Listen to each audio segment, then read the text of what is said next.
A very good afternoon and thank you very much for joining us on Citizen Live at 1. I'm Michael Njenga. President Uhuru Kenyatta has directed all parastatals heads, including chief executive officers, to take a 20% cut. Speaking when he launched the debate on the public wage bill titled National Day of Dialogue on the Unsustainable Wage Bill, President Kenyatta spoke on the need for the rising wage bill to be brought down. Earlier, the chair of the Salaries and Remuneration Commission, Sarah Serem, also announced she would reduce her sitting allowances by 10%. Major steps towards reforming our parastatal sector. And today I say this,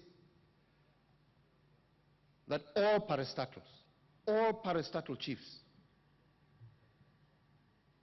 will conform to what the executive has done. They will conform. And we expect that they will take an equivalent 20% pay cut as we have taken. We expect it, because it is our job to formulate policy. And we expect them to do it. And failure to do so, I assure you,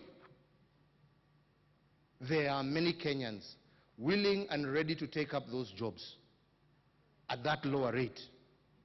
They are. And those who resist, bas, waende kotini, hata koti ikiwa award, it is cheaper for us to pay them off and get other people. So they should not think they are going to take us back. Mtu akubali, kama huwezi kukubali, bas, nenda utafute pahali ambapo wako tayari kukulipa huo mshahara. Lakini wa Kenya are no longer willing and are no longer able. And this is what we shall continue to do in all areas where we as an executive can take a lead. And let me tell you, in all honesty, that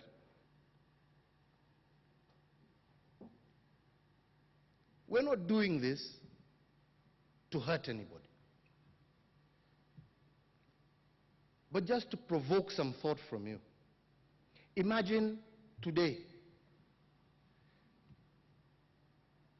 rather than say we want a higher pay increase because the cost of power has gone up, why can we not take that reduced saving, invest it into energy,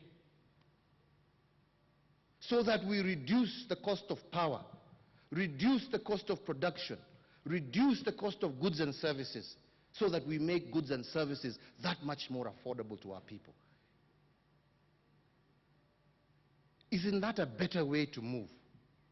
Imagine if we could reduce, instead of saying we are increasing the costs or our wages because the cost of unga has gone up. Imagine if we could agree today to save, reduce our cost, invest in our agriculture, invest in irrigation, reduce the price of unga from 120 shillings to 60 shillings. That will help you and help the common mwananchi and remove the pressure from increasing wages. That is a much better way to go forward, ladies and gentlemen. Imagine today we sit with an NSSF that has been collecting money and docking every single employee, saying that we are doing it for their saving for tomorrow. Imagine today, rather than investing in quarries, investing in the stock exchange that has no meaning to the mwananchi who is the one who is contributing. Imagine today if NSSF, because they tell us today they are looking for the highest savings, the highest return for the sake of the person contributing. But are they actually looking to see how that person contributing is living today? As a result of them looking for these high returns, they are forcing that person to pay rents that are completely unaffordable. They are making it impossible for that man to ever own a home for him and his family. They are making it impossible for that person to save even in alternative ways. Well, of course, we'll be joining Francis Gashuri in just a while to just bring us up to speed as what is happening at the KICC. The debate is still going on, and as you've heard there, quite a deep speech there by the president and also the deputy president. Moving on, one person died after a docking cargo ship hit a movable crane at the port of Mombasa last evening. It is alleged that the deceased dived into the Indian Ocean water to avoid being hit by the crashing crane and swim to safety, but died after he was reportedly hit while in the water by the crane that had landed into the berth. When this ship docked at the port of Mombasa, all the loaders there were looking forward to another busy day at work. Instead, they were left mourning one of their colleagues after he died following a tragic accident as the ship was docking there. Imegongwa pale nikimwonyesha. Unaona meli? Hii tag ilikuwa huko nafikiri imesukuma kwa nguvu. Hii meli baada ya kuja hivi ikaja kidogo hii kiuno kazidi hivi. Na meli yenyewe unaona iko ndio sasa ile ndio imegonga hapo. Unaona hapa kimwonyesha hapo. Hapa. This movable crane crashed from its railing, sending all workers there scampering for safety. One of the workers reportedly jumped into the sea to swim to safety, but unluckily died in the process. Watoto walikuwa wamekaa hapa na ngoja meli ifungwe afanye kazi. Watoto wakawa wanakimbia na yule mtu wetu akaona kwa vile ajua kuogelea akaruka huko. Aliporuka huko sasa ameingia ndani amekuja juu. Kukatoka chuma kwa crane kikampiga. Kilipompiga hivi hii crane ikawa inaenda sasa. Na hii meli propeller yake inafanya kazi, maji inasukuma inaenda hivi. So kuna option mbili. Anaweza kuwa ameenda na maji ama amefinywa na crane. Efforts by divers from the Kenya Ports Authority to rescue him bore little fruit, forcing them to suspend the rescue operation. According to eyewitnesses, the deceased was among the many workers who were waiting to offload a consignment of iron from South Africa that was aboard the African Falcon Nassau vessel. Abdi Osman, Citizen at 1.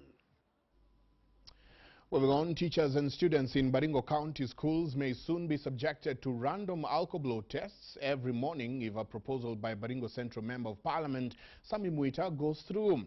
According to Muita, the poor performance by students in the county has been influenced by the problem of excess consumption of alcohol by both teachers and students at various institutions in the county. They have become a permanent fixture on our roads. This is infringing on my rights. But a nuisance for those motorists whom one for the road becomes one too many. But for leaders in Baringo County, however, the Alcoblow gadget should not just be used to nab drunk drivers, but drunk teachers and students as well. The Member of Parliament for Baringo Central, Sami Muita, now sounding the alarm over the low grades recorded in most schools in the county, which he blames on excess alcohol intake by both the teachers and the students. Kama hii mtindo itaendelea, nitaomba serikali iintroduce ile inaitwa Alcoblow katika mashule zetu ili tuweze kunaza hii shida ya pombe katika shule zetu za upili. Unajua wasichana wakunywa hiyo? Boys ndio wanakunywa na wazee. His proposal is already creating a buzz in Baringo, parents and teachers as well, welcoming the idea to subject everyone in school to the Alcoblow test every morning. Wanafunzi wengi wanaanguka kwa sababu walimu wengi huwa wanajiunga na maneno ya pombe. Nao wanakuja kufunza wakiwa bado na ile inaitwanga hangovers. Na pia wanafunzi wakiwa na mwalimu wako na hangovers ama mwalimu amelewa, pia wataiga hiyo mfano. Wazee siku hizi wametandikiwa chini, wanawekea chwala, alafu wanalala chini. Because of bad wetting. That is bad. That is bad. But according to some, introducing the Alcoblow gadget in schools may not be such a good idea. Some of the teachers also could be victims because of circumstances. and also it will not be in order to punish them. That's just direct like that. Although Baringo County had a few schools in the top 100 schools list in the recently announced KCSE results, there has been an outcry over the decline in academic performance there over the years. Mr. Kahumbi, Citizen Live at 1. Well, earlier on we had the directive from the president that people must take pay cuts, and we have Francis Gashuri online who is ready to give us an update as to what is happening at the KICC. A very good afternoon, Gashuri. Well, quite a speech there by the president. Would you mind to just take us through some of the things that the president mentioned at the KICC?